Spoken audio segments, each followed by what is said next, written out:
Hello, everybody. Welcome to Quill and Sword, the best stream on the internet, in my opinion. I love these guys. They are fantastic. Everyone here is an internet creative. They do good work. You should follow them. There's links in my profile on Twitch, and if you're watching this on YouTube, it's in the description. So follow these people, but not in the creepy way. And also, we love Syrinscape around here. That's how we do our sound effects. That's how we do our music. So, yeah, cool Syrinscape bit. We haven't met for a minute.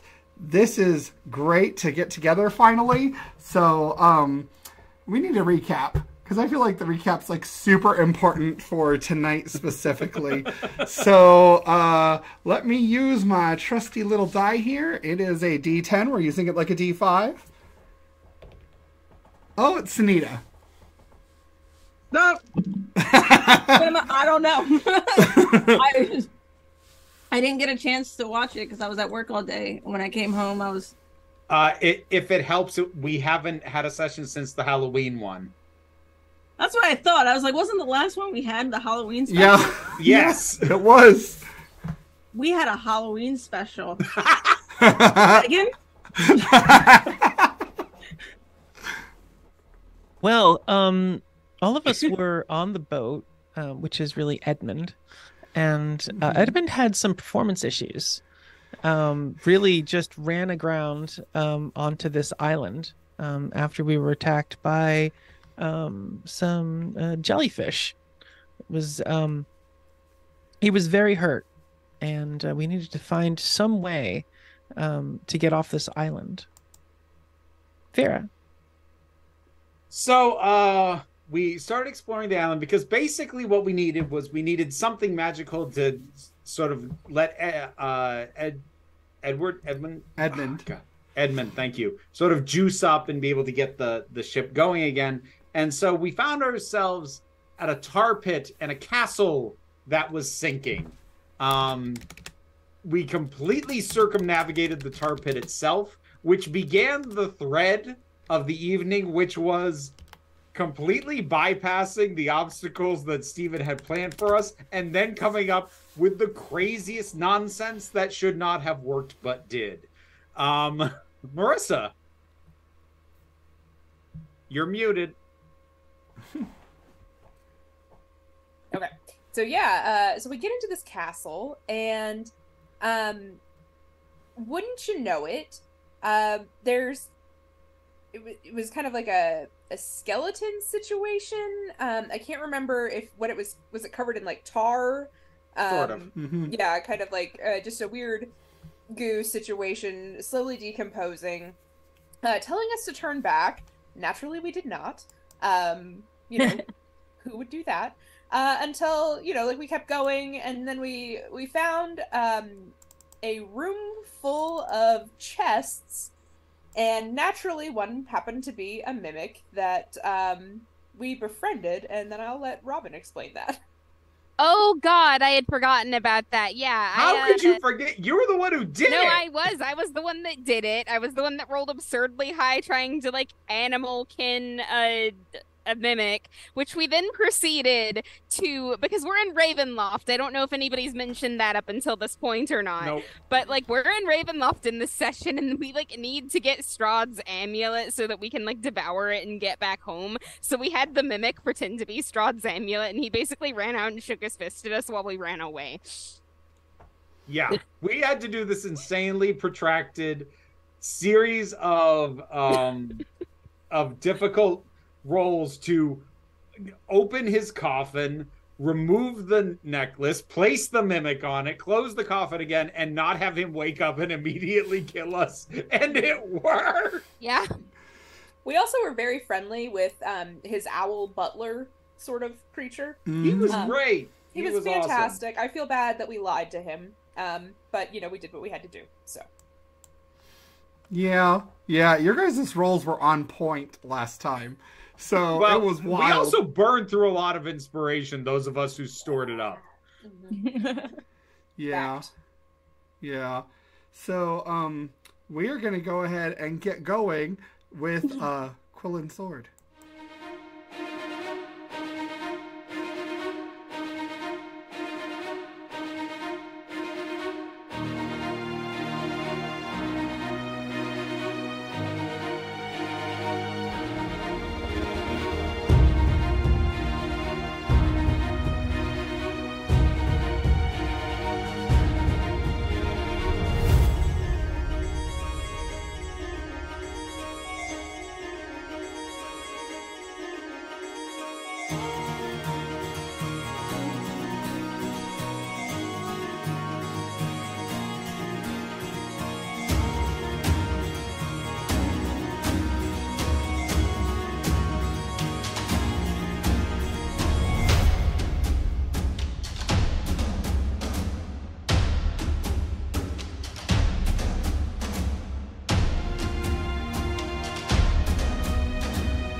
All right, and we are back. So just to kind of set the scene for you guys, you've been on this ship with Edmund for the better part of 2 weeks at this point.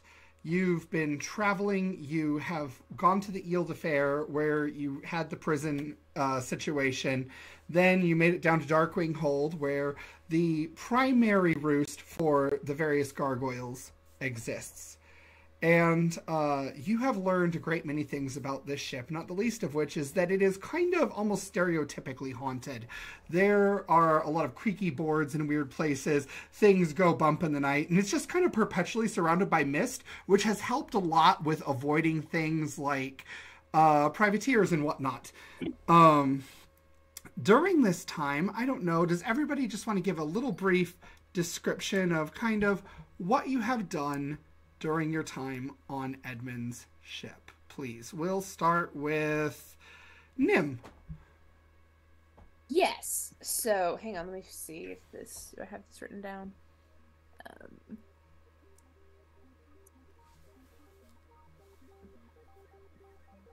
Okay, yes. So, for the most part, Nim is just kind of, walking around trying to be helpful where she can, knowing full well that her skills are not nautical at all.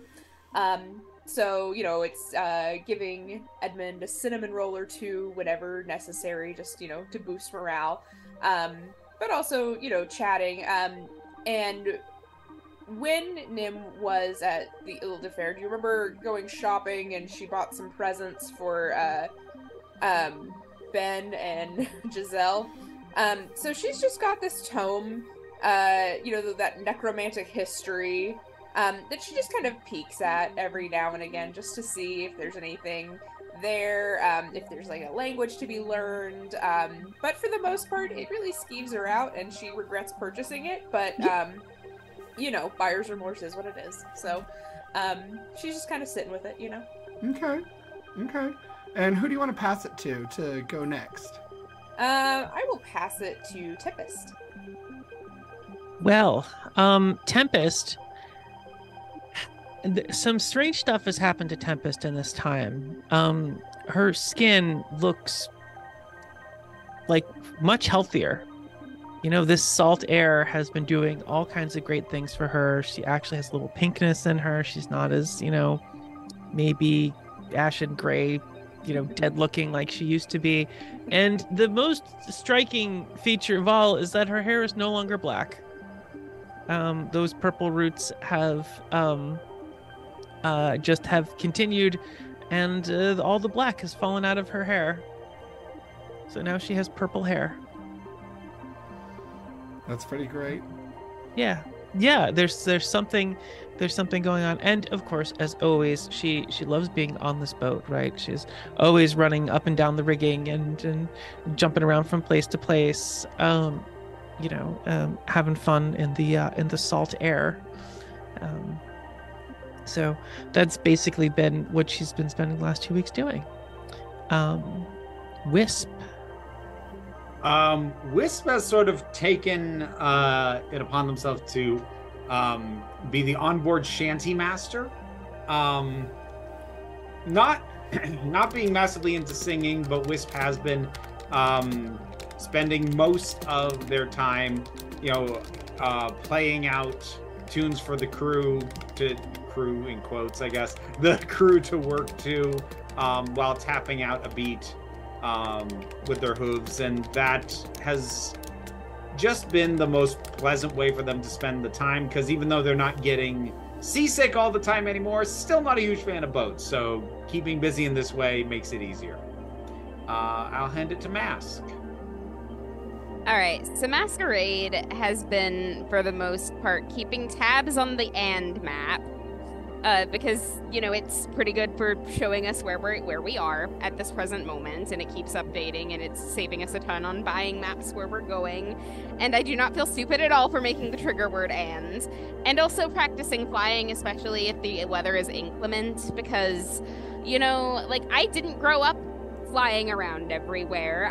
This is a skill that I have to hone and learn, so I've been just sort of gargoyling and then flying alongside the ship most of the time. All right, so SENITA, round us out. Sorry, dealing with some face pain. I am hanging out in the loft with Nuka. Yeah. Nuka, you have found, it's really interesting, even though Nuka is a reptile, he's very warm, right? Because he has that fire inside him. So it's almost like you're sitting on a heated pillow or next to a heated blanket. It's really, really comfortable. And his scales, for how hard they are, you've learned that the way that his skin works is the more force that's applied to it, the harder it gets. So it's almost like, you know, a bulletproof vest type of thing, which means that he's quite soft when he's relaxed. So he's even comfortable to snuggle up beside. I Are you love it. telling me he's a non-Newtonian dragon? Yes, that's exactly what I'm telling you. So, yeah, you have your non-Newtonian dragon Nuka there with you. And because we know that specifically Anu spends most of her time up in the crow's nest, Anu is the first one to notice the slight snowfall that's begun as you make your way further south. The way that this world works is because you're in the southern hemisphere, the further south you go, the colder it gets. And you guys are now, you have passed, if you look on your map, you have passed Darkwing Hold, and you are now coming around the curve of that continent, the Ardent Frontier continent. So, you see ahead a small, what looks like maybe fishing village ahead of you. What's interesting is this fishing village is quite bright in this early evening dusk. There are a variety of colors of lights: blues, greens, purples, reds, oranges, yellows, on these strung paper lanterns everywhere. And you see that there's a little bit of ice that's formed on that edge of the docking area, and most of the buildings here are made of wood. There's not a lot of stone buildings. There is a forest behind the village that kind of rises into the mountainside, so you can see that they probably harvest all their wood locally. And some of the buildings in this area seem to be on stilts. It's almost like the town has outgrown its little shoreline and has extended a massive makeshift pier on stilts with buildings on it, just off to the side. And as you come to dock, that's when the smells start hitting you. And for a fishing village, it smells surprisingly very little like fish, because instead you smell sugar and peppermint and chocolate, and like there is music playing in the air, and it is really quite something. And you realize you have arrived in the middle of a festival of some sort. What's this? That's all I can think. What's this? There's music everywhere. Looks like someone's having a party. I do think we should attend. Yes, please. So, you guys get off of the boat from Edmund, and he looks a little bit sad. He frowns, and he just kind of tugs on Nim's skirt a little bit. And his needle teeth disappear. And he just says, I don't get to come. I can't leave the ship. Oh. What do you want us to bring back for you? Something that doesn't have cinnamon. Okay, we can do that for sure. Any particular requests? You know, there might be more than baked goods. Is there something else you're looking for? Maybe a toy, a book? Well, I have heard of this thing, and it's a very traditional sort of dish in many fishing villages. It's a specifically large fish It sounds delicious. And it's described, and he begins describing this to you, and it becomes readily apparent that this is razorfish, which is kind of renowned for how disgusting it is. It's very, very odoriferous, very pungent. It's often described as tasting like it's already rotten. It's one of those holiday foods that people are kind of forced to eat because you eat it at holiday times. That's just what you do. Are you sure you want to try that one? Oh yeah, for sure. All right. Noted. We'll see if we find any. All right, thank you. Absolutely. And Tempest grabs her shirt, which this whole time she's been very pirate wear, right? It's been, frilly white shirt and leather pants. She just pops the collar, and it's a winter jacket. Nice. Visibly impressed by nice this. a nice long coat, kind of duster like. Yeah. Keep herself warm. Yeah. And it is chilly. It is quite chilly. The mountain air is coming down from the mountain sides, and even though it is broken by the pine trees a little bit, it is still quite cold. And as you step from the dock onto the snow and slush covered cobblestone roads, that's when you begin to realize, oh, this place is actually quite diverse. You're not actually sure what lands you are in as far as what people tend to occupy them, but here you see humans that are significantly larger in stature than you might first expect. You also see several dwarves in the area, dwarves being these very short, stout people with gemstone eyes, and they have shards of gem rocks coming out of them at different places that they showcase with their clothing.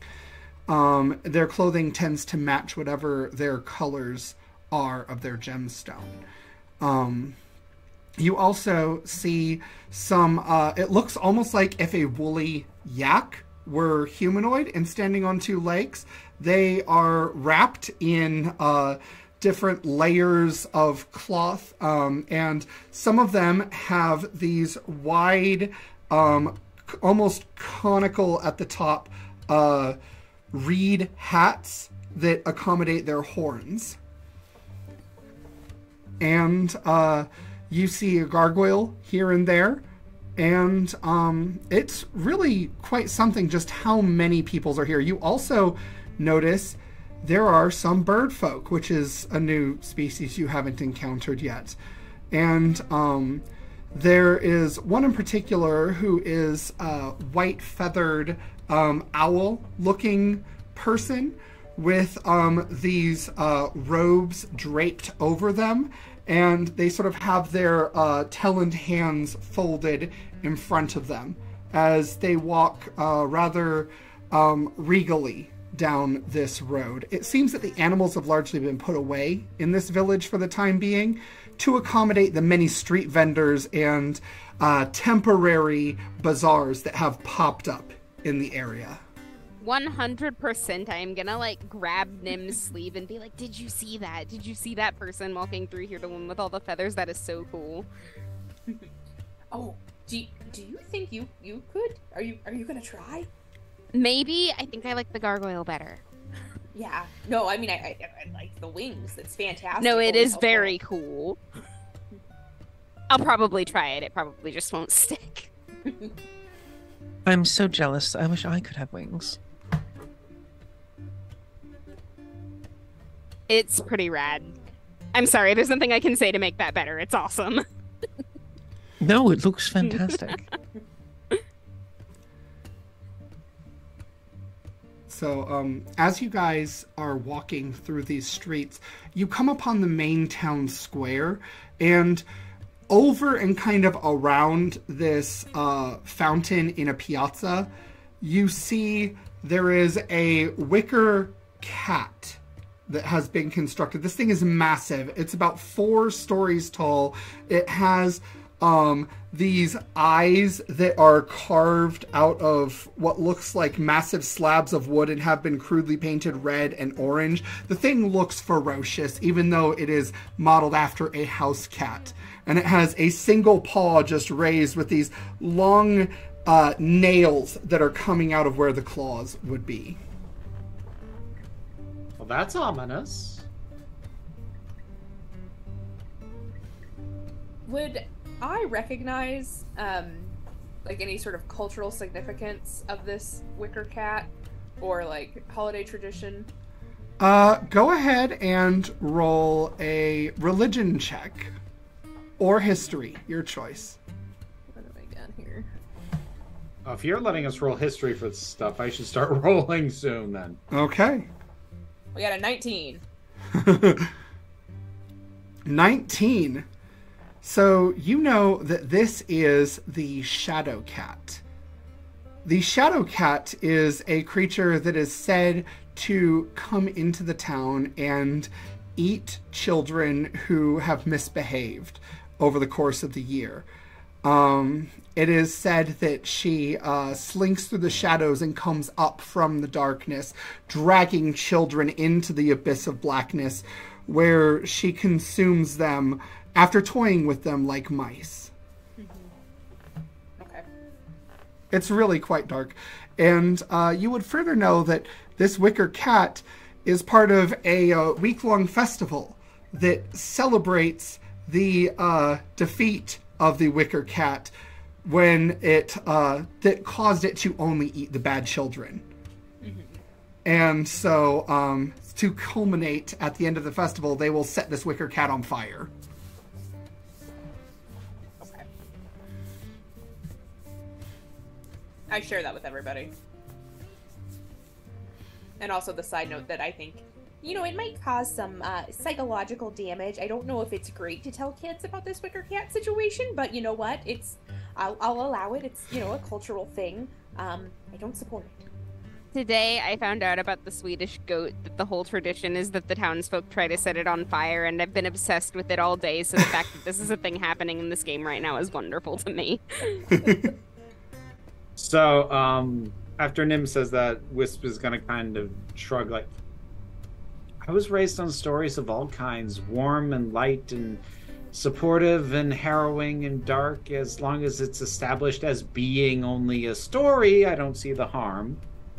If they're presenting it as this is how things really are, okay.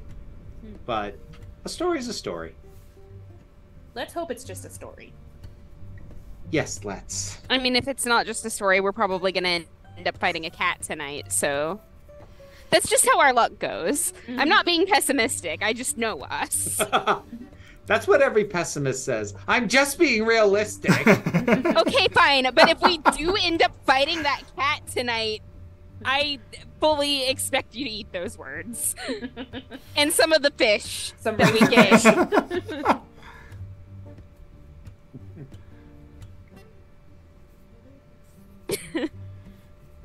This is a wonderful little village. It's so nice to see, I don't know, a place that is actually living. A nice change of pace. Yes. Well, the gargoyles had a decent setup. I mean, they had some issues to clean up, but it hasn't been too bad last few stops. As long as we don't count the swamp castle. Sure, let's not think about the swamp castle at all. Especially not Strahd. That was 2 weeks ago. Like this. Yes, nothing could possibly happen with him again. Never. Never. Steven, can I roll a history to see if I recognize any additional significance to any of the other stuff we've seen up to this point? Sure. Go ahead and make a history roll. And while you're doing that, I will tell you guys, there are a variety of games and things here. There is gambling, there is confectionaries, there's all kinds of stuff. You can get into basically whatever trouble you want here. That's a 31. 31. Okay, so you ready for the rundown? So Gimme. first off, the lanterns are specifically part of the pact with this cat. You see, shadows actually need light in order to cast. And so, when the humans of this village made the pact with the shadow cat, that it would only take rotten, naughty, bad acting children, instead of all of the children like it had been, part of the arrangement was that they had to leave lanterns all throughout the village in the middle of the night to cast enough shadows that the shadow cat could find the bad children. And as part of it as well, many of the razorfish, and part of the reason you eat razorfish is because there is going to be a massive towering pile outside of the village that is left out for the cat to supplement what it is no longer eating. Sounds like this cat made out like a bandit. Mm-hmm. Cats usually do. On brand. Yeah. And then people play games and whatnot to celebrate the fact that now they don't have to worry about everyone being eaten in the village anymore. That is absolutely something to celebrate. What kind of gambling is there? Okay, so there are was a few my different question. games. There's a dice game which is called Cat's Eye. The goal is for you to essentially get only 1-1 when you roll 2 dice. Okay. Okay. If you get 2 1s, that's the cat's eyes, and you lose. And you can keep going until you win or lose. There is also Shadow Chess. Shadow Chess is much like you would imagine a conventional chess game, except where the pawns of your particular color start on the enemy's side. And Interesting. then there is, lastly, of the games that you can find in the immediate vicinity, there is a game that is played with a stone that you throw, and then you do a sort of hopscotch maneuver to try to go pick up the stone, and then you have to cast it to someone else who then has to follow you, and you link arms and go back together. That looks like a dance. It is almost like a dance. Wisp, you should try it.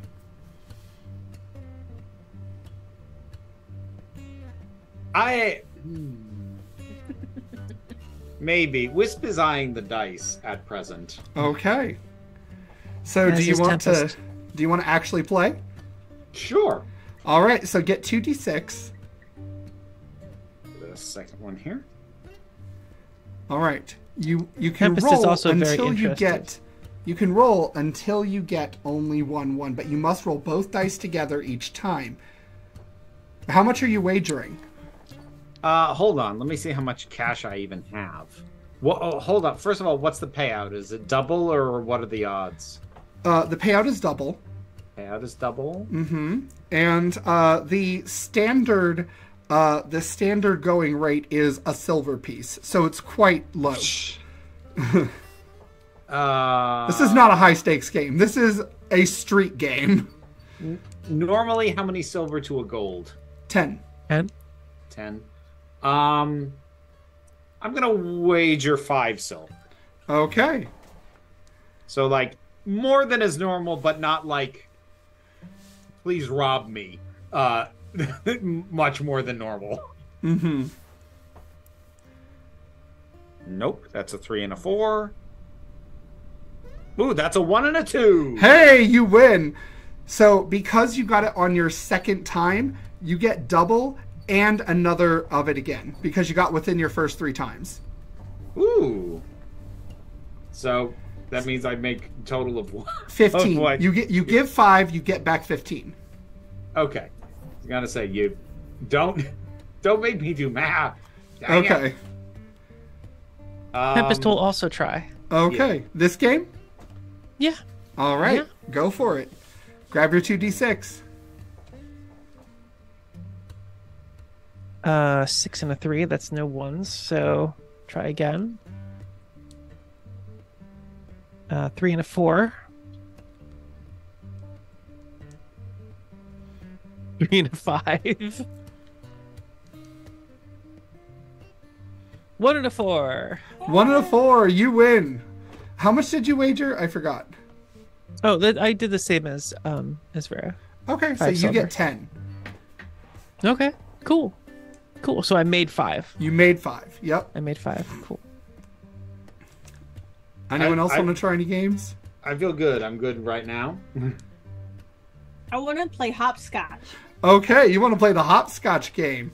All right, so for this game, you are going to have to start by making either an athletics or acrobatics check, your choice, to be able to get to the stone. Then you have to make a persuasion check to get someone else to catch it.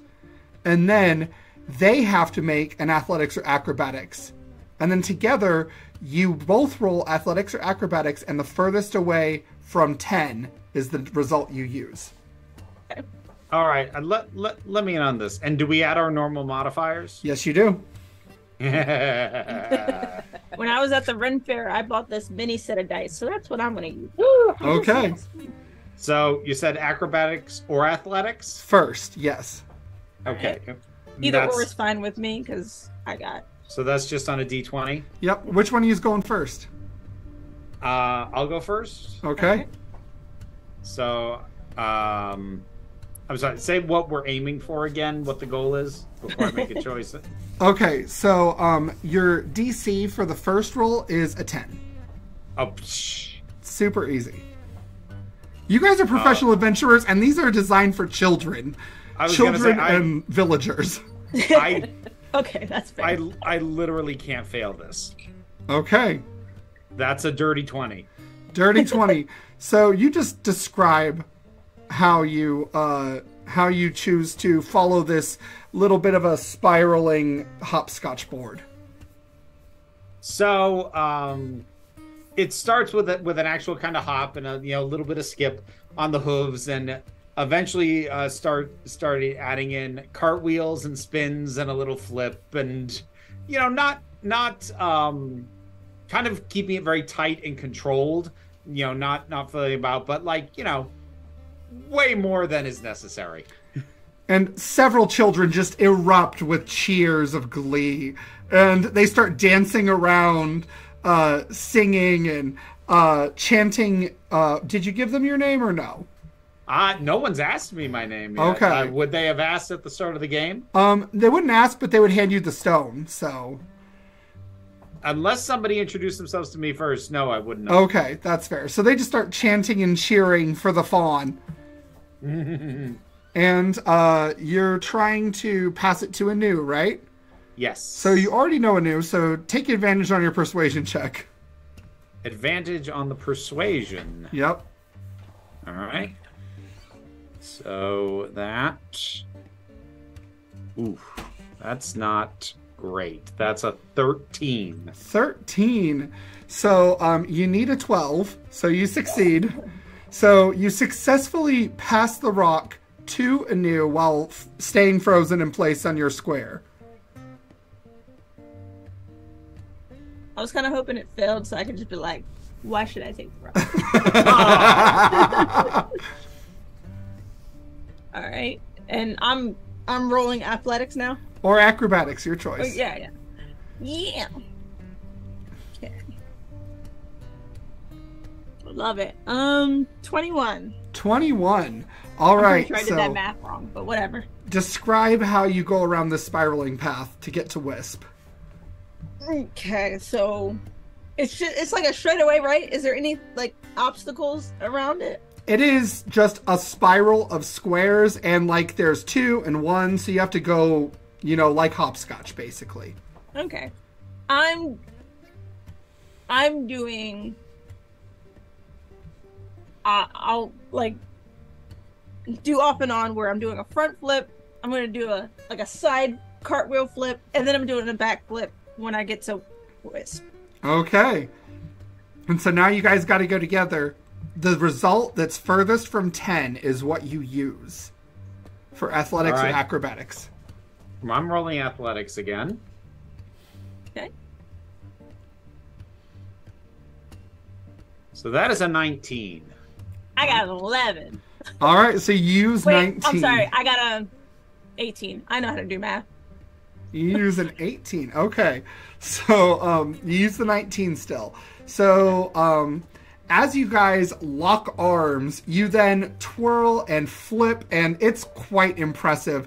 And children are cheering and dancing around. The elf and the fawn are their favorites. They want you to go again. They want you to go again. Both of you make a persuasion check.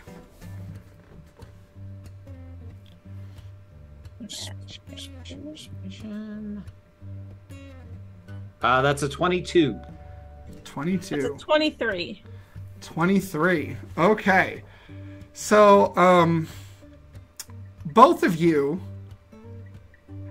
notice that, you remember those coins you won in the, in that, dice game? Yes. They are missing, and your purse is even just a touch lighter than that. And because both of you rolled over 20, you see a feline humanoid child running away. Begin with this. Give me a second, and I'm gonna. You know what?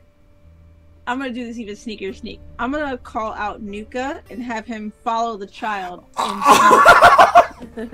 Is he big Nuka or little Nuka? Little Luca. Okay, Little just Luca. double I'm check. trying to terrify children.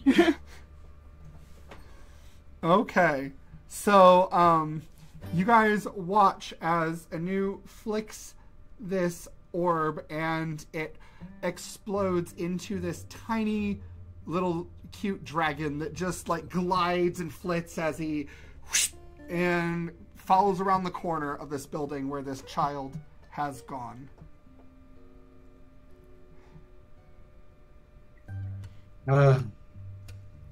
Every place we go. This is why I keep all of my coins on the inside of my jacket.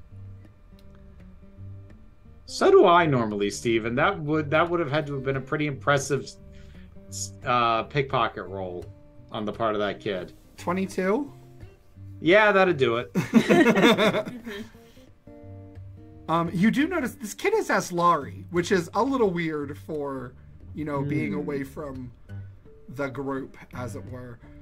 But after just a couple seconds, that orb that you sent out, Anu, this trail of red light, and the orb pops back around your neck.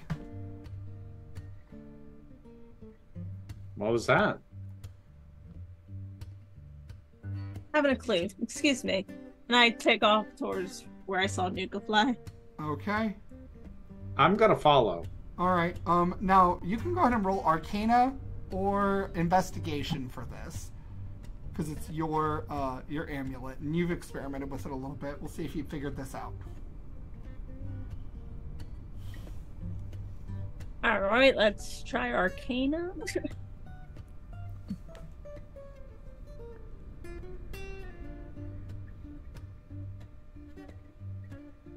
17.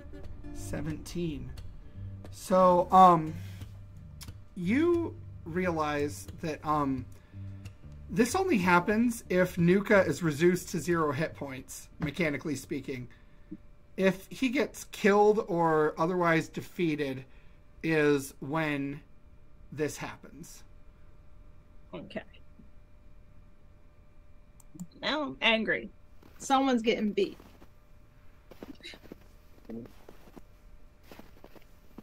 Yeah, so, I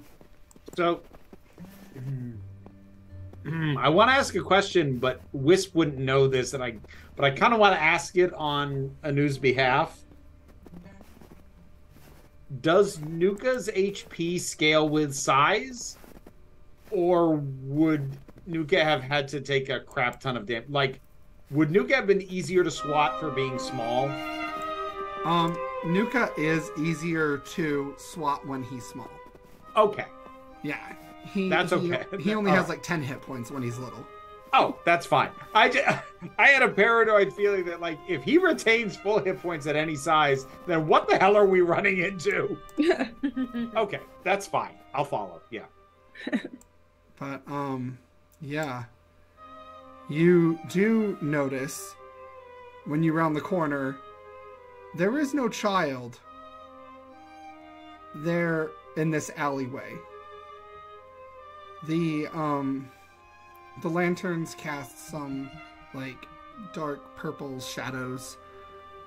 And you realize that you don't even have to roll to notice this. There is a very large paw print in the snow.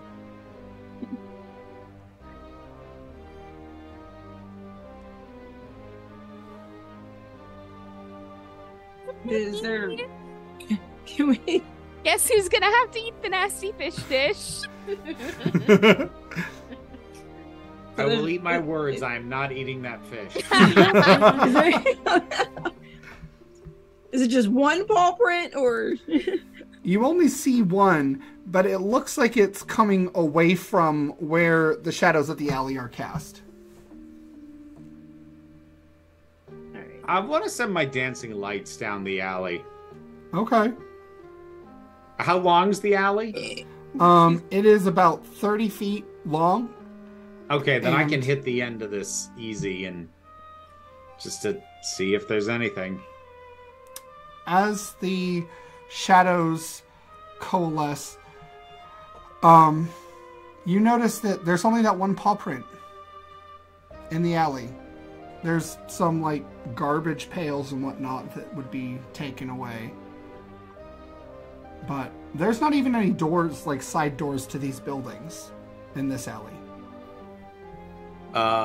What's it look like from where we are in terms of the roofs overlooking the alley?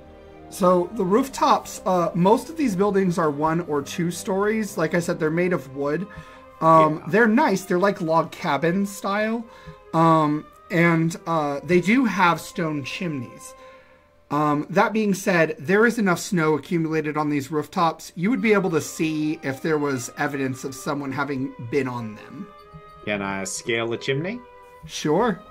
What do you want me to roll for that? Athletics, and you have disadvantage because that chimney is icy.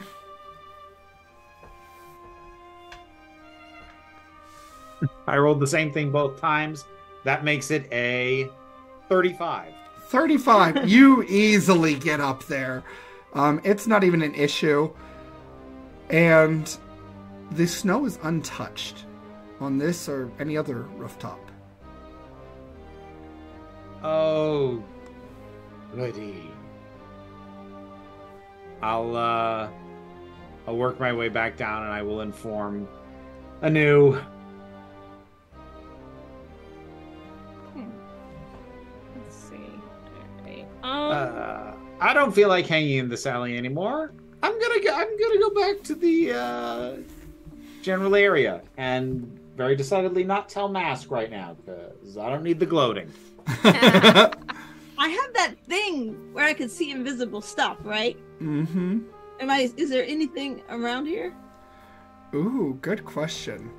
So, you notice that there is like this residual sort of, it's almost like if glitter hung on the wind. And you'd recognize it as residual magic. If you want to know more about that magic, you'd have to roll Arcana. But this magic that exists is kind of like concentrated in the area around the paw print. Okay. No, don't fall.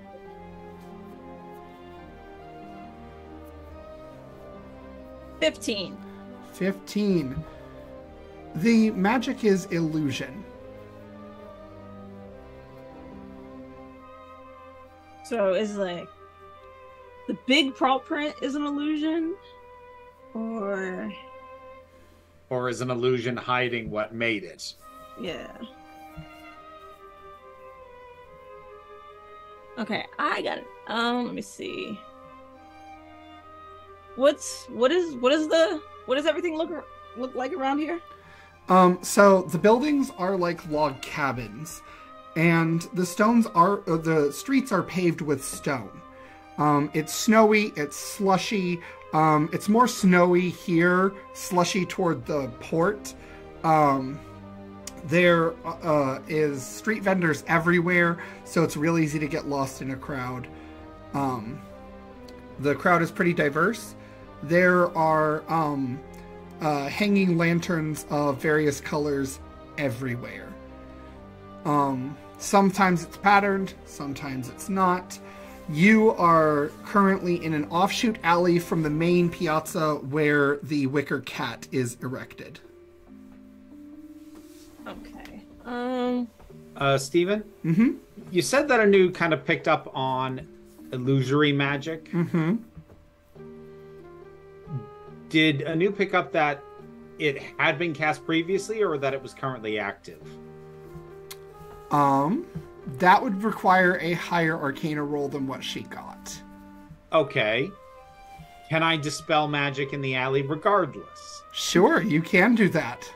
Okay, I would like to then. All right. So you do that, and the paw print vanishes. Okay. Okay. I don't need to hear anything about that damn fish. It's not real. Now, the paw print vanishes. Is there an appearance of any prints that would have come from the kid? Yes. Where did they go? Those go into where that shadow's cast. And they stop.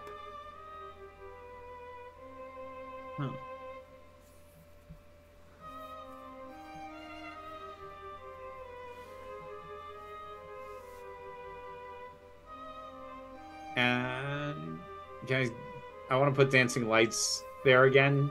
Okay. You put dancing lights there. The paw prints just stop. Like, there's no sign of climbing up the buildings because the rooftop would have been disturbed. Yeah. They're just gone. So that's still weird. Not giant phantom cat weird, but weird. Can I knock on the wall where the footprint stops?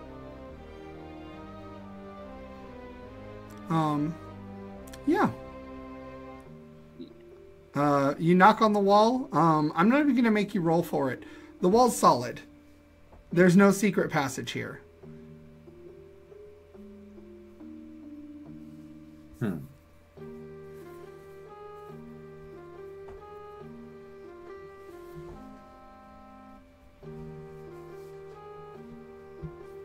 Guess we just keep an eye out.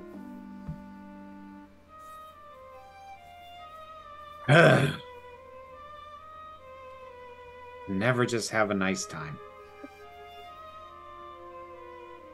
Wisp is gonna head back in a minor huff. Okay. So, the rest of you can perceive that Wisp is not happy. Tempest was looking for some kind of warm, sweet thing to eat, like a warm nut thing or a popcorn thing or something. Okay. Is there anything? There are a variety of things here. You see that they have chocolate drizzled popcorn. They also have roast chestnuts. They have these pancakes made from deep fried potatoes. They have a whole assortment of foods. There's also berries that seem to be specifically around for wintertime that have been candied and frozen. So that, like, you eat it, you go through the candy coating, and it's almost like if a grape and a cherry had a baby. Interesting. I think Tempest would go for the chocolate covered popcorn, and upon seeing Wisp's demeanor, offer her some popcorn. offer them some popcorn. Accepting any, so she was fine. Wisp will take some of the popcorn and try it. It is really good. It is very, like, unhealthily buttery. And the chocolate is actually a chocolate that will harden in the cold. So because it's cold outside, it is like semi-hard with the warm popcorn sort of contrasting that coolness. And when you try it, you recognize something that you hadn't really perceived before. But there's like layers to it, and the top layer is just buttery and sweet. But as you go deeper, there starts being like this spicy powder on the popcorn that gets heavier and heavier on it as you go further down. Ooh. Very interesting. Chocolate pepcorn. So, Nim is going to buy a bunch of everything you just mentioned. Okay. She knows that Edmund wants that janky fish business, but she's gonna bring back some options just in case the fish makes Edmund puke. Good man. So, as Nim is taking these items, she is casually looking at her ring of poison detection. Not that she thinks she's being poisoned, but, you know, foodborne illnesses and food poisoning. It's a street vendor. She just wants to make sure. Yeah. So, like, she's just looking at her hand to check that poison ring, but also, like, her magic ring, her magic detection ring is on that hand as well. So, is she seeing anything? No magic, no poison. It's fair food. Good. And fair Fantastic. food. I see what you did there.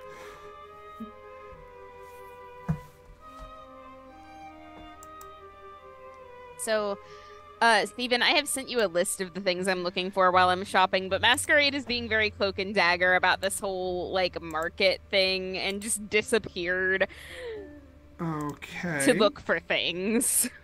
And this isn't on letting anybody Discord? know what they're buying. Okay. Yes. I pulled up the wrong thing.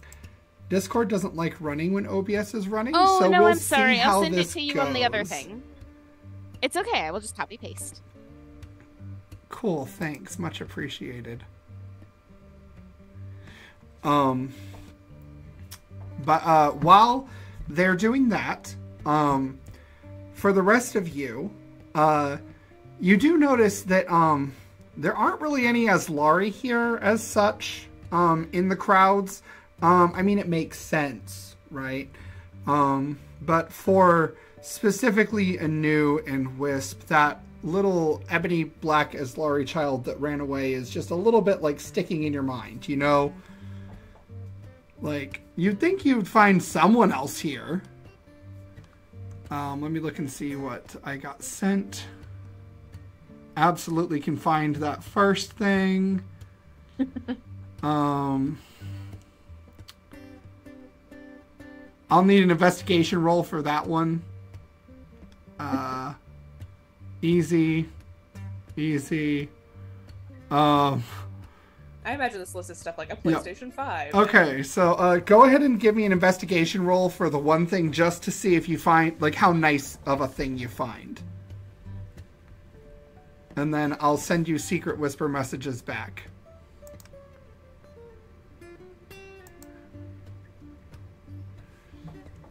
So, yeah, Masquerade, if you can roll investigation for me and let me know what you got. Absolutely. Oh, that is a thing that I'm good at, if I recall correctly. I think you are. I am. Don't jinx it.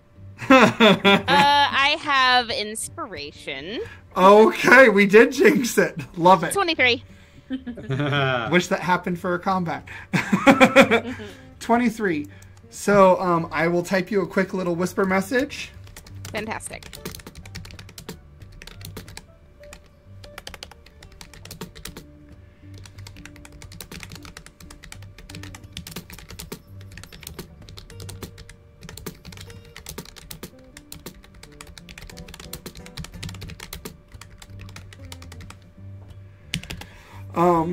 Meanwhile, Nim, you do notice one set of animals that hasn't been put away. This set of animals is drawing a sleigh, and they are large horses that remind you of someone whom you carry on your waist belt. By Steve. Yes. Nim would like to just go over there and, you know, pat a nose and ask them if they know Steve. Okay. So, make an animal handling roll for me. Let's see. It's probably not going to end the way I want it to. 15? 15. The horses take to you really well. When you talk to them, they don't talk back. They're horses. They don't really talk back like that. The owner, though, who is actually an elf, comes around the side. Now, this elf is not a moon elf. This doesn't look like a new. This person is a sun elf. So, they have this very glimmering golden skin with, like, it almost looks like they're wearing body glitter. And their vividly green eyes glow brightly. And they have this mess of white hair that has been sort of pulled back into the semblance of a bun, but is really quite messier than that. And they are wearing a very long fur trench coat, and it's closed up, so you can't see much else of what they're wearing. But they do have on gloves. And they walk around. You like horses? I do. You know, these fine beasts here remind me of a friend of mine. A friend, huh? A rancher? No, a horse. Oh, I see. Yeah, horses can make some very good friends if they want to. Indeed. I do find that the friendship sweetens, you know, the more apples and carrots I offer. That's very true. Very true. Gildaranya, they them, and extends a hand. Nim, she, her. I am here visiting. It's very fantastic to be here. Ah, so you're visiting from where exactly? Oh, from all over. You know, I have worked for many years. Nim is now remembering that she has to be a little bit quiet about what she does. I have worked for many years with orphans and, you know, fundraising for orphans and, you know, helping children find homes and, you know, a safe place to stay and, you know, making sure that we have all the things we need at our children's homes, you know, to take care of these kids. So, you know, I am just, you know, currently on holiday and, you know, just visiting, just, you know, seeing the world a little bit before getting back to work. Oh, that's wonderful. And you can pick up that their eyes start glowing just a little more brightly when you start talking about your work. Actually, if you're comfortable with having a bit of a work excursion, there is a child who runs around this village here from time to time. And I don't think he has a home. He insists to me he does. He insists his parents live in the village, but anytime you ask him, he changes the topic. Yeah. His name is Jaren. And I don't know what happened to his parents, but I can only imagine the worst, seeing as he's an Aslari. Oh, okay. And absolutely. I would love to meet this Jaren. You know, one of my very good friends is an Aslari. Oh, wonderful. So then maybe, just perhaps, you might be able to help him. He's normally around causing mischief of some variety or another. Nothing major, but just whenever he's asked, he doesn't seem to have parents, and that concerns me. Absolutely. I would be happy to talk with him. All right. I'm sure he's around here somewhere. He will be. He can never stay away from food for too long. Well, and I'd be happy to share any of my snacks. All right. Well, it was very nice meeting you, Nim. If you need a ride, let me know. I will, absolutely. And thank you so much. I hope you have a fantastic evening. Thank you. You too. And as you leave, she just sort of like waves and says, "May the shadows cast away from you." And you too. Fantastic saying. And yeah. So meanwhile, Robin, did you get my message? I did. Good. My question is that the only thing I find? No, you find everything else on your list, but that was the thing that was like a little bit specific. So I was like, awesome. let's just awesome. see if you find like a cool extra little bit. Good. Then when you guys next see Mask, he is going to be ecstatic and not trying to hide it. Okay.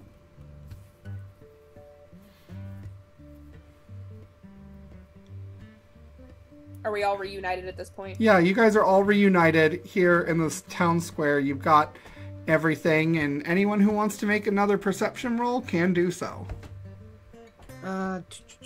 Popcorn? Would anyone like some popcorn?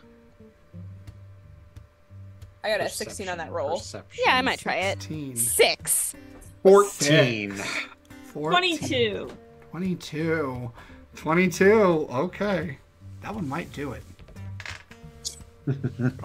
Not messing around with these rolls tonight. Yeah. 16. 16.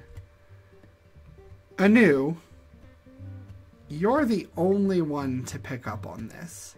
Oh, yay. You remember that little snot that stole your money? Well, he's got money from about 3 other people right now all at once who are clustered together buying these candied apples. Oh, this is going to be fun. And So then he starts darting into the alleyway. I'm turning invisible. Ooh, okay. Extra sneaky sneak. Okay, go ahead and make a stealth roll. You have advantage. Not that I Yay. think you need it, to be honest.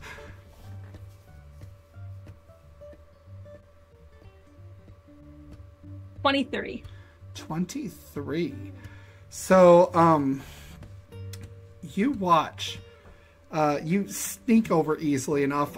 Anyone who's paying attention will see footprints in the snow because there's only so much you can hide there. Yeah, I'm not going to notice. Anu, you get to the end of the alley where the boy ducked down, and you watch as he dives for where a shadow is cast and then vanishes into the shadow.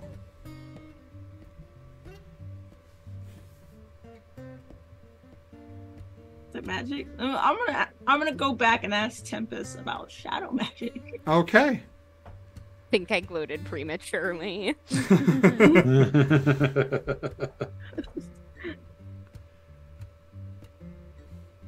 Shadow magic. Oh, well. I've heard quite a bit. You saying a cat jumped through a shadow Yep. and disappeared. Normally, well, on other worlds I've been in, only the very king of cats can walk the shadow roads, but this young one doesn't seem like a king of cats. Are you having this conversation with everyone there? Yes. Yeah. Masquerade. Yes. Roll history or religion, your choice. Okay, probably history. I don't think I've ever taken religion as a skill. I didn't really take history either. They're the same modifier. Let's see how this goes. 15. 15. Like, I have a high history. Masquerade is specifically the one that would know about this. Dang it! Masquerade, you've studied a variety of martial arts techniques, and in fact, the school that you are a part of is a sister school to one that claims that their adherents can walk through shadow. I will mention that. I will, bring up the exact moment in my education where this came up. I'm, probably saying it around a mouthful of popcorn, because I did absolutely take a handful. Yeah. It's very good. Good job. Have some more. Thank you. So we're dealing with some kind of trained individual then. Yeah, sounds like it.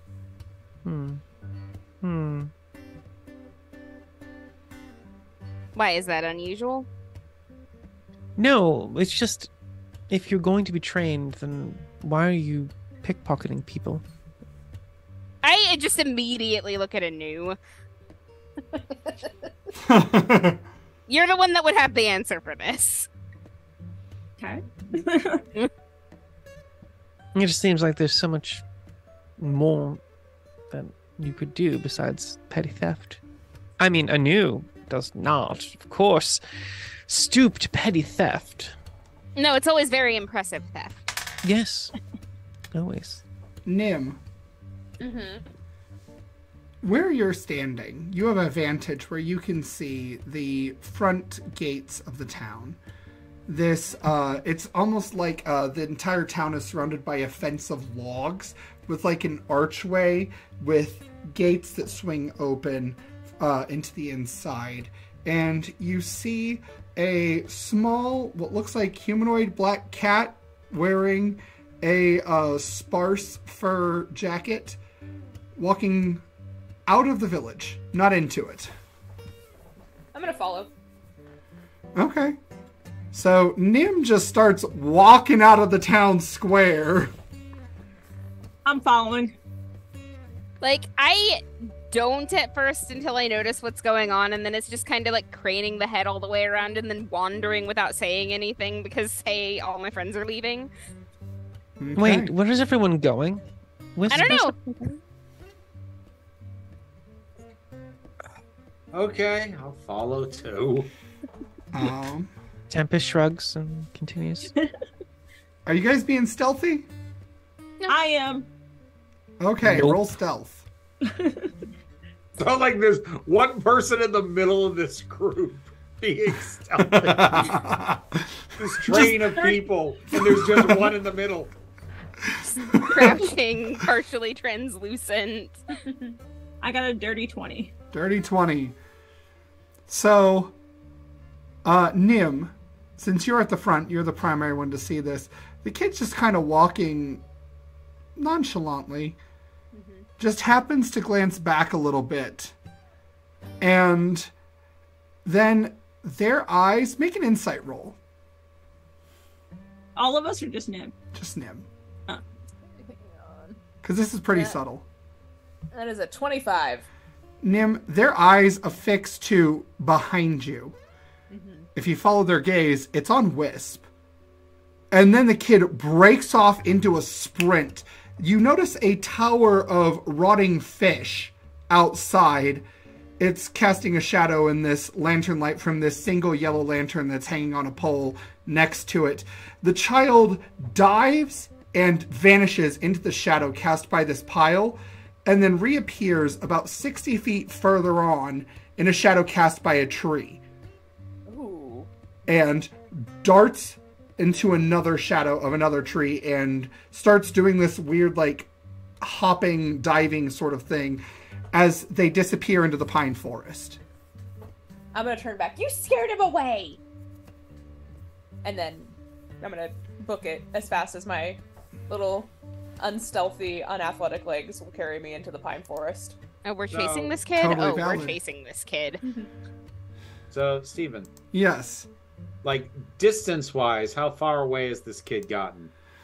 At this point, about, you know what, roll initiative against me. Because this kid is fast. This kid is really fast. In fact, Masquerade, you're here.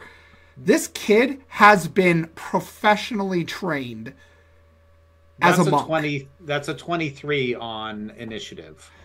Okay, so they are about 180 feet away from you at this point. Okay. I know you're saying they're fast. Like, how quickly, when they pop up in one place before they hit another shadow? Like, what's the average amount of time passing there? Maybe like 10 seconds, if even.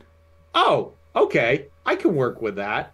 So what I want to do is, as soon as he pops up wherever his latest thing is, I want to dimension door basically right on top of him.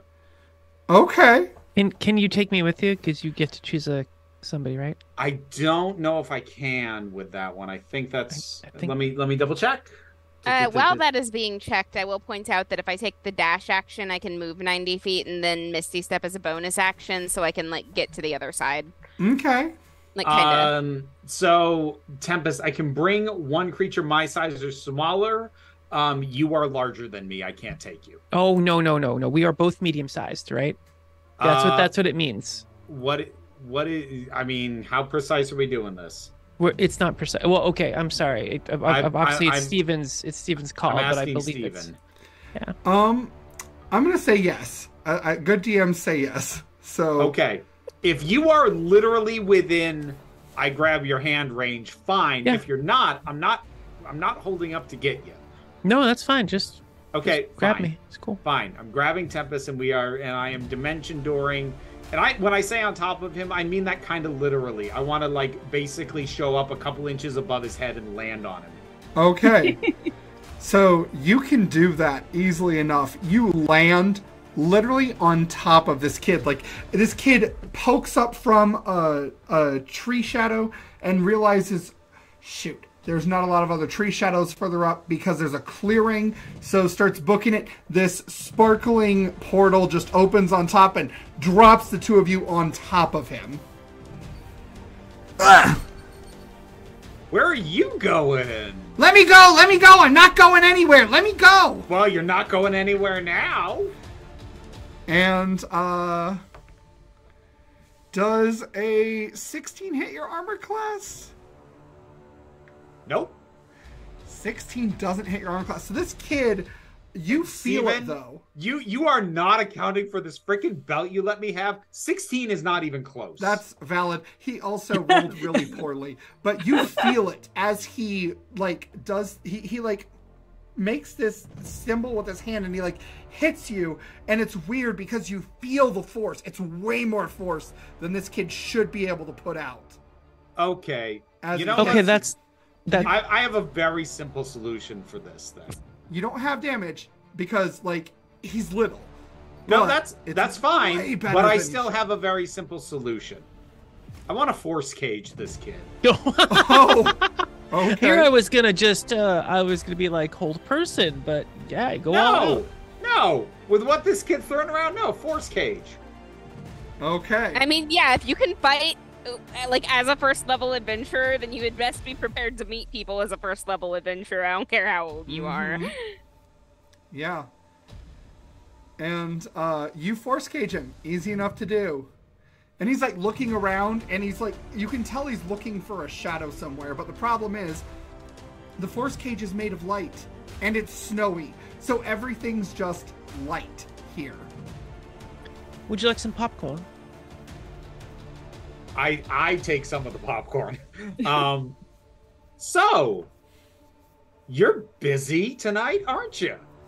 No. Oh, please don't lie to us. Like, seriously, it's a waste of time. Ours and yours.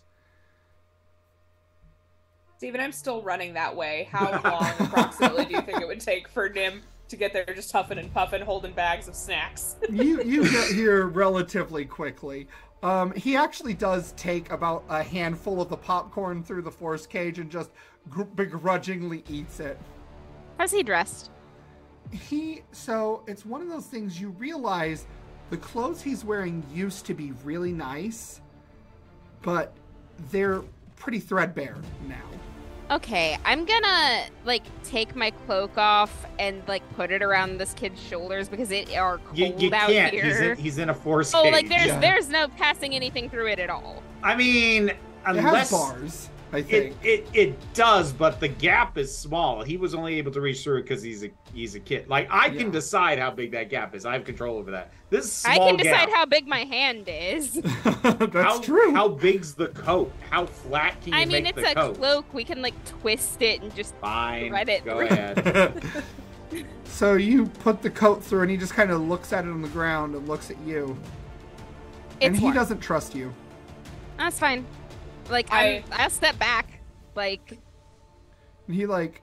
You want to stay cold, that's your business. His eyes dart among all of you, and then he like snatches the coat really quick and kind of hunkers down in it. He's like still scowling at you, like very angry cat. Okay, look, this attitude, given that you started this is real unwarranted. Okay, Nim sprints up now, out of breath. Hey, you guys be cool. This is my buddy Jaren. Hey, Jaren, is that you? And his eyes just get really wide. He's like, "How do you know my name?" I'm just looking at Nim like, what the fuck? So, my buddy, forgot that person's name. What was that? Gildania. My buddy Gildania was saying that, that they've seen you around, hanging out, and was concerned that maybe you didn't have a place to go. And with it being, such an important, fantastic holiday, I just wanted to check in and see what's going on. And, if you need anything, I'm really sorry about my friends here. Usually, they do not do this to children. What is going on? And he like shells me. Children don't rob me and disappear into shadows. Like, my dad's gonna be here soon. He's gonna get you. Great, we'll wait for him. I show up and just go, but you don't have any parents. Oh.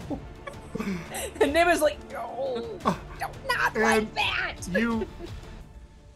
You say that, and you've never seen before an Aslari kid cry. Oh, but and he's not crying, but like the tears are there. He really wants to not cry. He really wants to not have those tears, and he's very angry that you made those tears come out. Tempest just eats more popcorn and says, Anu, that was cold. It's not cold. It's true. Who hurt you? He needs to stop lying. It's like, we're obviously not here to hurt him. Well, we know the truth. Why are you lying to us? The cage is to stop him from running away. That is different from wanting to hurt him. Yeah. I would have thrown something much worse at him than a cage if I wanted to hurt him. Okay, everybody, we just all need to calm down. Jaren, are you stealing from people? No. And hurting my dragon? Okay. You know what? This kid's driving me nuts. All right, hold on. Now we want to hurt him. No. I can compel him to speak the truth. Well, I was just gonna. I have Zone of Truth. I wanted to cast that. Are you already concentrating on Force Cage, or does that not require concentration? I think they both require concentration. I'm checking. Nim, go ahead and make a persuasion check while the two of them are doing all that. I don't think either one That's requires 16. concentration. 16. So he kind of like walks. He like just sort of like harumphily like waddles in this oversized cloak over to Nim, and he like. Nim leans in. He's like, I don't have a dad. I'm really sorry about that, Jaren. I help kids that don't have dads if you need some help. Well, I gotta get back to my mom. Oh, okay, you have a mom? That's good. Where's your mom? Up that way. And he points, and he's pointing deeper into the forest. Do you and your mom live in the forest? Mm-hmm. Is it just you and your mom, or do you have any brothers and sisters? No, just us. Okay. How long have you lived there? My whole life. Okay. What if, let's make a deal, okay? My friends say you took something of theirs, and, that's not very nice. So what if you gave that back, and then I would happily give you some snacks, and then we can go, I'll walk you home to your mom's house. His eyes get really big. Mm-mm. No, why not? We need silver. Okay. Why? Because I gotta use the tools I got the other day. You got some tools? What kind of tools? Smithing. Oh, okay. Are you gonna build something? You're gonna make something cool? What do you mean? Out of silver. Something to keep away the bad stuff. What kind of bad stuff? Can you tell me? the stuff that made my mom sick. Oh, your mom's Smart, sick. actually. Okay. What if... Can I tell you a secret, Jaren? Mm-hmm. My friends and I, we're adventurers, and we take down the bad stuff that, probably made your mom sick. So what if I made you a deal that we could help you with that bad stuff? Go ahead and make a persuasion check for me. While she's rolling that, for the record, Stephen, neither Zone of Truce nor Force Cage take concentration. They're both duration spells. Oh, nice. They have fixed durations. Okay. Do you want to spend the spell slot, or do you want to let Nim take point? At this point, I'm letting Nim take it, because Nim has clearly built a rapport, so I'll leave it alone, but just for reference. Okay, good to know. Alright, I got a 27 on that persuasion. So he kind of looks at you, looks at your friends, and then nods. Okay. I think this is going to be really... It's going to be a little bit of work, but I think we're going to do it really good, and I think it's going to be the best option. So can you take us back to your house and we can see your mom, and maybe we can help your mom first, and then we can take care of the bad stuff? We don't have a house. Okay. Well, wherever you live. Okay. I don't have a house either. I live on a boat right now. Oh, that's cool. It's a pretty cool boat. I'll show it to you later, when we're all done. Yeah. Boats are cool. Boats are definitely cool. You can meet my friend Edmund. He's a little scary sometimes, but he's a lot of fun. Okay. Okay. All right. I think we're gonna do this. Wisp, can you free my buddy Jaren here? Can you mind taking his hand first? Absolutely. So I do. Okay. He'll take your hand. I'll dissolve the force cage. The All minute right. the force cage goes down, I'm smashing a snowball into his head. Like on top of his hair. It's wet. Yeah. Hey, you hurt my dragon. It was yours? I thought a monster had come after me. I mean, that's not wrong, but, He could have also been not much right. worse. I said yes, he could. cute Nuka. Can I call him out again? Or Sure. Do I do a rest? I was like, I'm gonna call him out as a bigger dragon. It was like, it could have been much worse. Okay. So Big Nuka comes out, and the kid's just like, whoa. You can just make dragons? Yes. You need to live with us. I can't. I live on the boat. Oh, but then the bad thing won't be there. Because he would die, because that would eat him. Well, that's what we're gonna try and do. You see all the stuff that we just busted out just dealing with you? Mm-hmm. We've got more than that to deal with the bad stuff. Oh, okay. And so he'll lead you through the pine forest and up into the mountains. It's a good, probably 2 hours walk, because he's not shadow jumping long distances at one time. I definitely should have stopped at the boat and put stuff away before we came out here. But I'm I've got all my shopping bags and I'm just trooping. And Tim's carrying snacks. he explains to you guys as you go that it doesn't take him this long usually, but he can't take anybody with him when he jumps shadows. Mm-hmm. No, that's understandable. We've got things like that ourselves. I couldn't help but notice you move, and then I'm gonna mention the school that teaches the thing that he knows how to do. And he's like, oh yeah, my mom learned it from her mom. Huh. That's pretty cool. I'm looking forward to meeting your mom. But her mom's gone. She's been gone. That happens. Yeah. We'll get older. You move on to the next one. Yeah. She was the first one, The very The first what? Oh, she started the cat stories for the festival. Ah.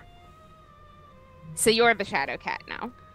Yeah. And he kind of like lets his claws come out and he like does this really ferocious looking face. Very scary. Thanks.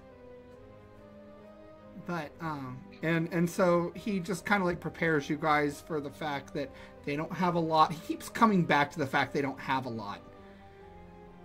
And mentioning his mom is sick.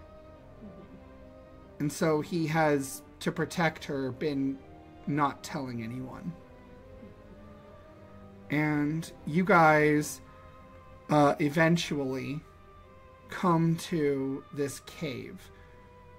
And he leads you in the cave and through a few passages that you would never think to look on your own. And eventually you come into this makeshift, it looks like a living room, bedroom, all combined together. There's a smithing, there's an actual like small forge set up in one corner. And there is like a raggedy curtain. There's a pile of silver coins next to the forge. It's not very much. He tosses the other silver coins onto it. And then he goes to the raggedy curtain that leads into another area of the house, and he's like, you have to promise to not be afraid of Mom. Okay. I promise. I have it under control. And okay. He leads you into this other room, and it's dark until he lights a torch. And you see that there is almost this it's like a pile of rocks that have like about a face-sized window in this alcove. And you hear what sounds like, it's almost like a panther growling, but it's worse. Mm-hmm. And whoever wants to can look. Yeah, let's look. I look. So what you see is a black-furred creature with its palms turned out, and it has 4 arms, these bony spikes protruding out from it. It has like this spiked tail. It has this massive maw that opens into like a petaled mouth. Oh. Is that what a corrupted Islari looks like? Are we looking at Crom spawn right now? Yes. Oh, this just got real complicated. Yeah. She got sick a while ago when she was protecting me. That was a couple years back. But she doesn't need to eat, so I'm just trying to deal with the thing that made her sick. And do you think Silver? Still around? That's what she told me before she lost her mouth. Do you still see that thing that makes her sick? Is it around? Yeah, I have to hide from it.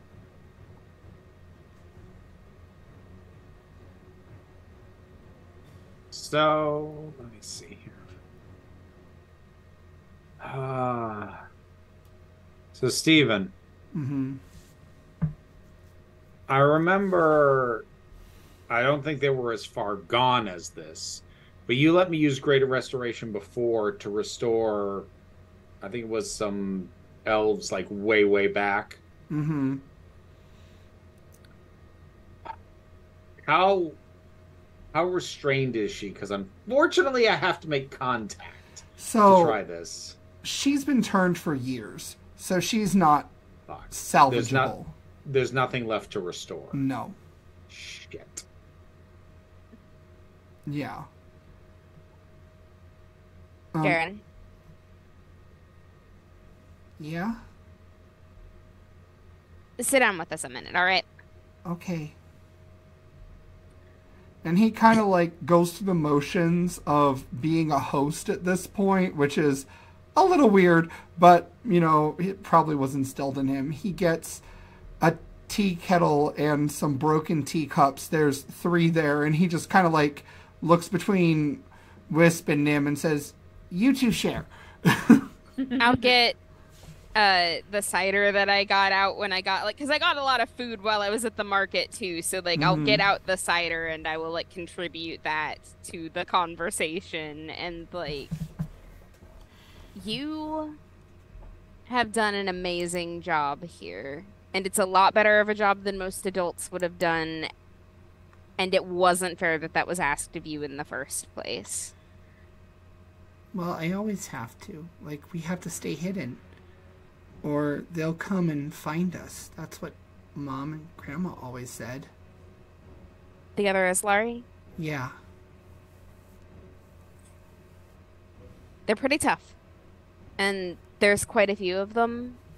And I am sure that your mother gave you all of those rules so that you would be safe, right? Yeah. If that thing is still here, it isn't safe here. No, but that's why I'm gonna kill it. That's why I have that. And he points at the forge, and you can see he built this forge. Like, he built this thing. It is cobbled together. It's not neat. It's not good, but he did this. All the tools there are from different tool sets. It's pretty obvious. Like, over the course of however many years, this kid has managed to cobble together everything he needs. And he's started stealing silver coins to melt down. How much more silver do you need? I don't know, enough for a dagger. And he kind of points to the pile of silver coins, and it's like maybe half the size of a dagger. Okay. Steven? Mm-hmm. I want to pull my silvered dagger out and show it to him. Whoa. You mean like this? I mean, that's a lot nicer than what I was going to make, but yeah. How would you feel about maybe doing an arrow instead? Because those things aren't great to fight up close. I fight up close. That's true. You do. You have monk training. It's not safe to get in close to those things, though. That's how you get sick. Yeah, that's what happened to Mom. It tried to get me. Well, it won't. So, how do you guys feel about digging in here and helping out? Yes. I already assumed we were doing that. Cool. So yeah, let's get it. Yes, let's do it. So, you guys... you pass about an hour with him, like, explaining what's been going on a little more in detail. And basically, his grandma made up the whole cat thing to keep people away from the mountains and to get people to not ask too many questions about black cats and whatnot. And they've been hiding out from the Aslari because they ran away. And he will feed you these really stale and a little bit moldy crumpets that he tries to pick off the mold off of, and it just doesn't work well.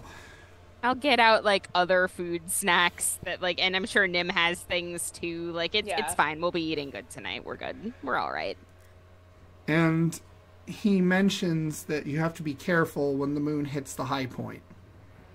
Yeah. Yeah. That's when it comes? Yeah. All right, we'll have to be ready for it then. I think it knows I'm here still. I'm sure it does. And so he just kind of talks to you guys about what this thing is, and he tells you he knows silver hurts it because his mom lost her silver scimitar while fighting it. Okay. But it made it bleed. And he tells you it's big. It's really big, and you have to be careful. All right. Because it's not a humanoid. It was made from something else. Okay. That's good to know. You are a very smart young man. Thanks. I learned from those. And he points to a bookshelf that has a variety of books, including the Code of the Aslar is one of them on there. Clever. You know, I don't know if I was reading that well at your age, if I'm being honest. It's all I have to do when I don't go in town. People ask too many questions in town. People do like to ask questions when you don't explicitly belong in a place, but yeah.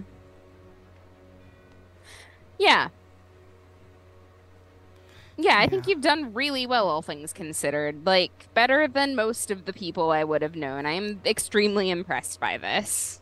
Thanks. And he just smiles. He looks pretty proud. Yeah, he should be. I'm like trying to say the And there we go. You hear a roar come from within the cavern, and his eyes get really wide. He's like, it's too early. Maybe it smelled more people. Oh no. And you can start to feel the ground quaking. And you hear something. It's not quite solid. It sounds almost like if rushing water were thicker, like roiling maple syrup coming down a hallway, coming toward you. They have like a force field we could put up in that hallway, like. I mean, does how protection wide's the from good and hallway? evil work on these things? Because it seems like these creatures would certainly be quite evil. Let's see. Aberrations, celestials, elementals, fays, fiends, or undead. Does this count as any of those? Undead. Undead. Well, protection from good and evil. I have Wall of Force. Okay.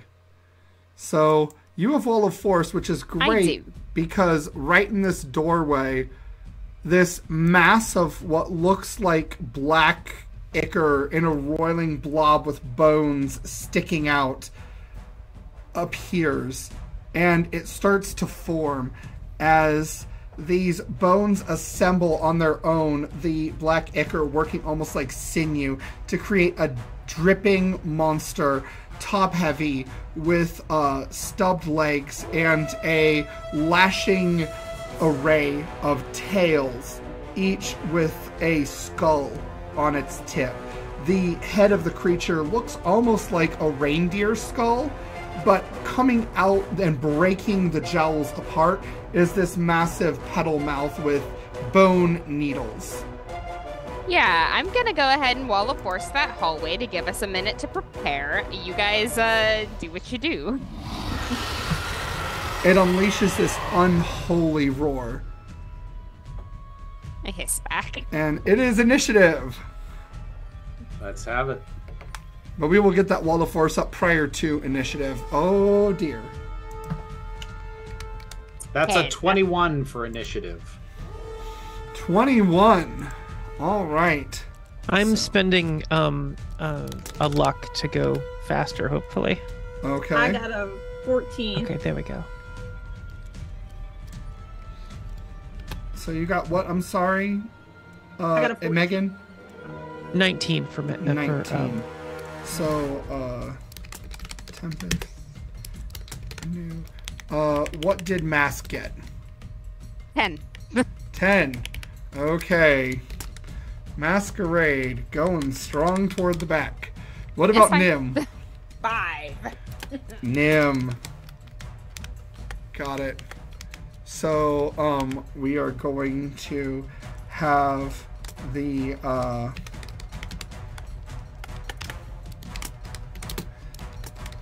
Tar Fiend after Wisp. Okay. Is the Wall of Force already up? So the Wall of Force is already up. Okay. And I'm assuming that blocks both sides. it blocks both sides. It can cover this entire doorway if Mask wants it to. Yeah, absolutely. Like, Okay. we're not playing around. Okay. So, unfortunately, I'm not sure that gives me a lot of options on what to do until that comes down. Oh, do you want a gap? Yes, I would like to hit this thing with a sunbeam. Okay, you can have a gap. Okay. So there's a gap for you to hit it with a sunbeam if you so choose. I so choose. Oh, All actually, right. but hold on. Before we go there, since we're... How far away is this thing? Like, disregard the force wall. What's distance on this? It is only about 20 feet away from you guys right now. Okay. Well, it's still at a far enough distance. We're not getting close yet. I'm going to dance partner anew. Okay. And so, yeah, force beam. So I need a constitution saving throw from this thing. That's good at these. That is going to be a 27. Damn it! Okay. So it is, it's going to light up the room and not do anything. It doesn't do any damage? I don't Does think it take so. half? Let me check. Hold on. On a successful day... Oh, yes, it does take half. You're Okay, right. so it just takes normal damage. Because Because it's radiant, right? yes. Yep, so it takes normal damage. Is that because it succeeded, or are you Yeah, saying because it that's... succeeded. Yeah, Okay. because So it's it takes double. susceptible to radiant. Yep. Okay, because that's not in the spell that if it succeeds, it's the damage is made normal. It says it isn't blinded, which it would have been if it failed. Uh-huh. So does it, and it does half damage, right? It does half damage. It should still be radiant. Right. So the creature is vulnerable to and radiant. So also, if this thing is undead, it has disadvantage. oh, it has disadvantage. Let me see. That's better. Never mind. So no, the 27 is what it's going with. Okay. But that being said, this creature is vulnerable to radiant. So I what figured that it means was. is you have the damage, but then it goes back to normal because it takes double from radiant. Oh. So you're just rolling normally. Okay. Yeah. All right. So it'll take full damage in this case since it's radiant damage, even though it Yeah. 16. Okay. Right. So that's 22 points of damage. 22 points of damage. All right. So this thing, you describe what this looks like when you do this. So this one is a single palm thrust forward, and from right in the center of the palm, a beam starts out as a pinpoint, widens, and as it blasts forward, and it's really damn bright. I would advise people not to look directly at it. Okay. All right. So this concentrated energy of the sun blasts a hole in this creature, and it screeches, and you see that this tar starts seeping away from it and falls away from the bone briefly, and it buckles a little bit, but it's still structured. So it is now the tar fiend's turn to go. My turn.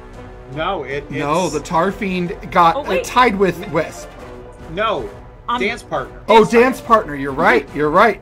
I am so sorry. Oh, and also something that we can now do with current features, because it's not just dance partner anymore. Now it also features. Hang on. Let me pull it up.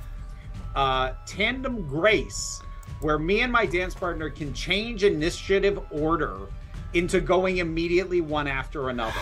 Oh, so you can pull Anu up, and then it doesn't beat Anu anymore. Exactly. And that is in addition to the fact that Anu gets to use their reaction to go immediately after me anyways. Oh, so that means gosh. if I'm assuming you want this to happen, Anu.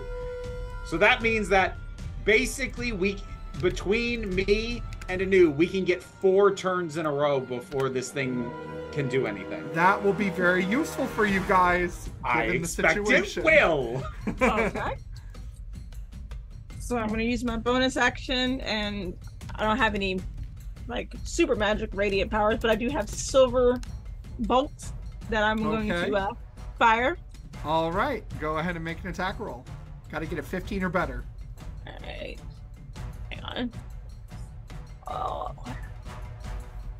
7, okay. 15 or higher. I got a 15. Okay, so you hit it, and it roars with pain. And you see that the wound where the bolt seeped in is steaming, and it's sizzling. And you can actually see the bolt lands about 5 feet on the creature away from a scimitar that's stuck inside it. Ooh, okay. And so now you can take your proper turn. Yep. All right. All right, so my proper turn will just be to. I'm just gonna start shooting. And I'm gonna use both my crossbows this time. You are demon huntering this thing. Yeah, fire both ones. For those who have played Diablo. Should I roll 2 d20s rather than? You can. Man, I'm not gonna get to do any nasty stuff to you guys with this thing.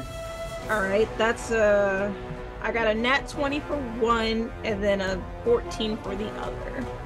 Nat 20 and I'll remind you, Steven, you really have no business complaining because the entire School of Dance for a Bard is your home group. I know, so it is. This is a mess of your own making. Yes, it is. Yes, it is. I like it. Yeah, my friend Stella helped me with it, so.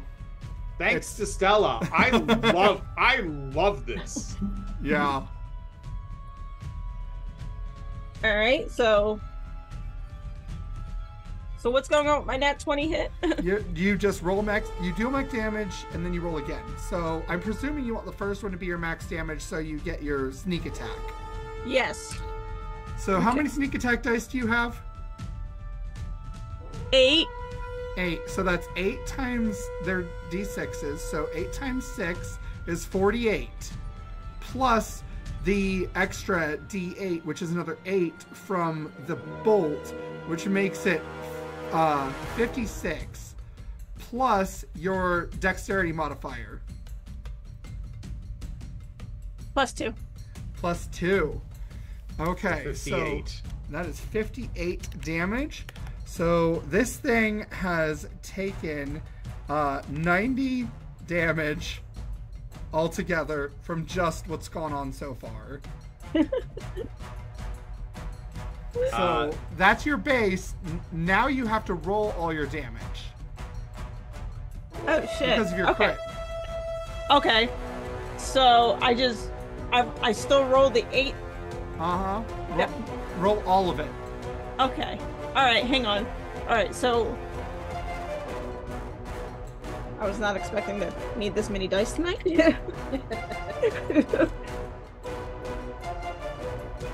Alright, so I got the D6s for the sneak attack, and then a D8 for the bolt. A D8 for the bolt.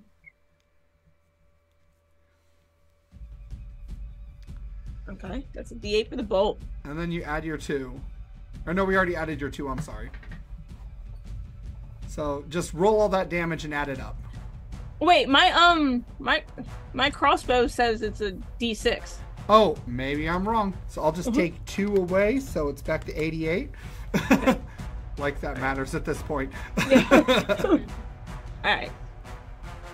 9 D6s, there we go. But yeah, it's 1D. My crossbow is 1D plus 2. Okay. So roll all those D6s. Should be 9 of them. Yep. I have exactly 9 of these. Great. This is going to be a holiday miracle here, I suspect. Oh, goddamn. Holy shit. Okay. 10, 20, 30. 30. So 30 more damage. So that's 118 damage this thing has taken. It is starting to seep off the bones. You guys watch as Anu fires this single bolt here and it cracks right in the middle of the skull and pierces through it, and the skull starts cracking a little bit and sizzling from underneath. It's still up, but it is hurting. I get to use my reaction and take my follow-up from a news go. And I've got one more dose of sunbeam to hit this thing with. Okay, Constitution saving throw. 21. That'll succeed. Yes. So, still gonna roll for the damage, and what do we get here? That's 22 damage again. 22. Gosh, so that means 40. We're up to 140 damage. Y'all are wild. All right. So it's funny because like this crew is like a lot of us aren't really that spec for combat, and we're still breaking it. So that is your go, and then Anu, you have to roll one more d6 for your offhand. Remember? Okay. 2. 2 more damage. That 2 damage we took away went back. So there we go. It is now the Tar Fiend's turn. Here we go. What level spell is Force Wall? What level did you cast it at, Robin? Oh, it's level 5. Like, it just is level 5. I can't cast it at any lower than that. 5d6. So this is where the nasty business happens. No.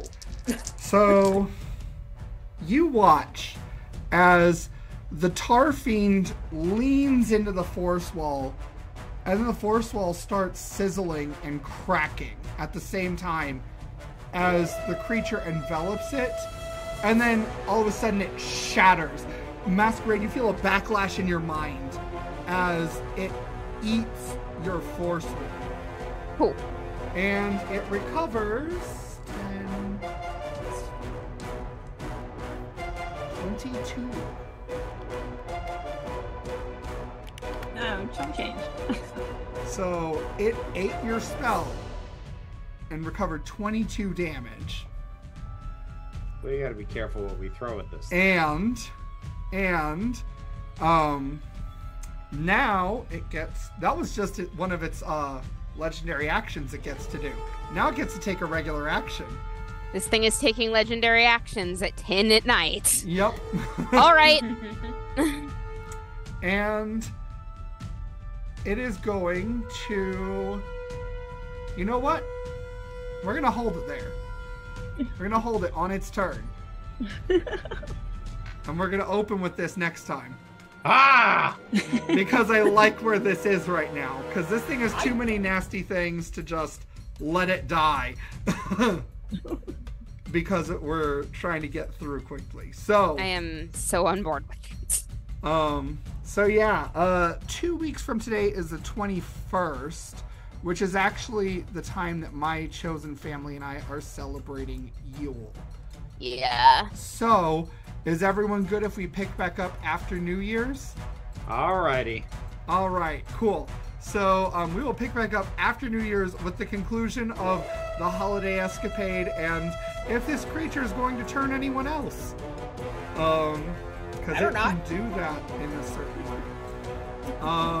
Which we'll get into. So thank you everybody for joining us and for tuning in. This is awesome. You guys are awesome. And until next time, everybody, have a happy holiday season. Spend time with your loved ones.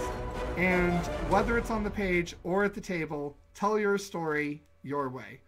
Bye.